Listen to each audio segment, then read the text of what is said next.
All right, this week we are heading down to T&M Hunting Properties with Matt Sherwood down in Forks, North Carolina. Now that I'm not in Florida anymore and living in Virginia, finding a good place to hog hunt has become a little bit more difficult. So I got online last spring, decided to find somewhere that was somewhat close by.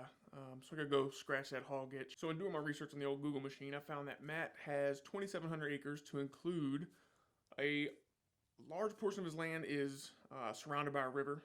So you got riverbeds, swamps, thickets, and you even got some ag fields thrown in there. So it's a little bit of everything you want when you're hunting hogs or really hunting anything in general. He does offer deer hunts as well as the hog hunts. So you've got some really prime hunting land. He also has places where you can do spot and stalks at night. For our AR guys that like to use their thermals and night vision and kill lights, he's got different opportunities where you can use some of the big ag fields he has and do a little nighttime spot and stalk, which is a pretty popular option with some of the guys that hunt there.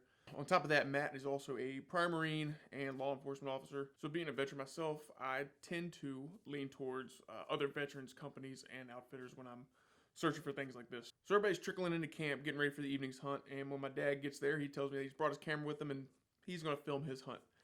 One thing that is going to make that a little difficult for him is he forgot his tripod. So Dad's going to adapt and overcome and set the camera on the frame of the shooting house that he's in and use that as his tripod for the evening's hunt. It doesn't take long before he has a few hogs stroll on into the feeder and offer up a shot opportunity that I don't think any of us would have passed on.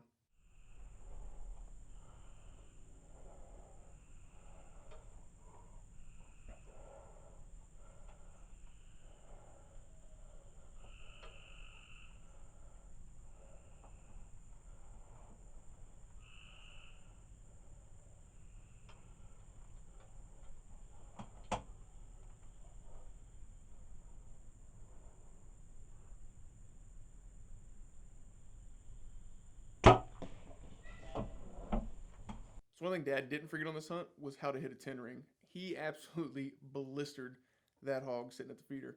Now, once I slow it down, it goes from being a good shot on one hog to a perfect shot on two hogs. If you slow it down, like I said, you can see the Zeus not only zips through the first hog, but has enough juice to then hit the hog that was standing perfectly broadside behind it, putting that hog on the ground as well. So Dad's still getting used to the camera thing and did not film a recovery. However, he was able to recover his two hogs, and his cooler was looking a little bit fuller than the rest of ours after night one. Now, night one was pretty decent. We saw some hogs. It was hot, which worked against us a little bit, but we just weren't able to put anything on the ground. So, morning two, Matt rolls into camp and tells us that he has got an area that might be worth trying to get out that morning, beat the heat, and try and do a little spot and stalk action on some of these roads where he baited up. We were able to work our way through this cutover and get on an entire sounder that was hammering the corn that he had put out earlier.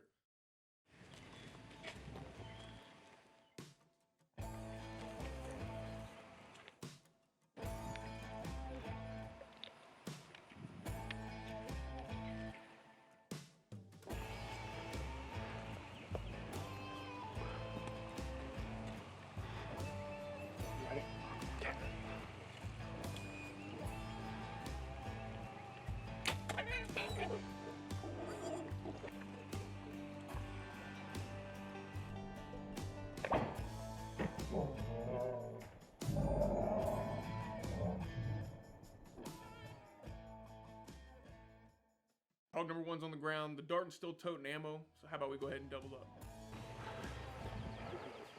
You good? Yeah, I'm on it.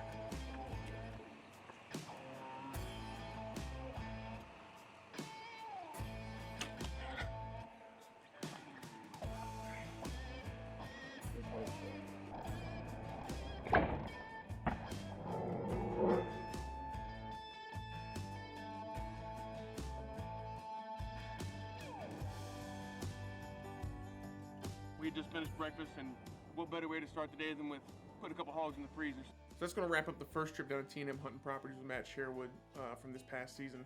This hunt was more about really stacking up some meat for the freezer, having some fun with the guys there in camp, and Matt did an absolute awesome job of accomplishing both. We had some great food that he had cooked up for us. Him and his wife put on an awesome spread of some catfish, hush puppies, some green. It was just a smorgasbord of delicious food. He made sure all the hunters were happy and all the hunters had shot opportunities and were successful. And as you'll see in a future hunt that we have coming up, Matt puts me on an absolute hammer of a North Carolina hog. I'm talking tipping the scales, 300 pounds, 3-inch cutters, giant. So click the subscribe button below, hit the bell notification so you don't miss any of our upcoming episodes. Till next time, pet 'em and stick 'em.